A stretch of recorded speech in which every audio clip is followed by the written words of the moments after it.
વાત જ ના કરશો પાણીનો. એવો અમારે નાની ચંદુરમાં વખો છે. ગામડીમાં તો પાણી જ નથી આવતું. પાણી વગર અમારે કરવું શું સાહેબ?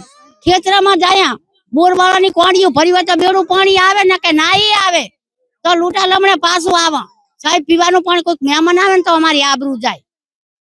આમ ખરાબ બપોરી આવો ઉનાળો ધકે છે. આવું પંખે પડ્યો ને અમારે પાણી ના એટલે ધોળવું પડે સાહેબ. અમે આમ વખાની વેડ છે, પાણી મળતું જ નથી. ભાભી આપને પૂછવા માંગીશ, પાણી કઈ રીતે અત્યારે મેળવો છો અને કઈ રીતે સમસ્યા છે? અમે ખેતરામાં જઈ અને એક એક બેડું મળે તો લાવીએ ને કે પાછળ બેડા લઈને આવીએ. કોઈ ભરવા દે તો ભરીએ ને કે પાછા આવીએ. અને તલાઈમાં જઈએ તો તલાઈમાં ખારું પાણી છે એટલે તલાઈનું પાણી કોઈ કામનું નહીં. અમારે ઢોરાય પીતા નથી અમારા, બરોબર.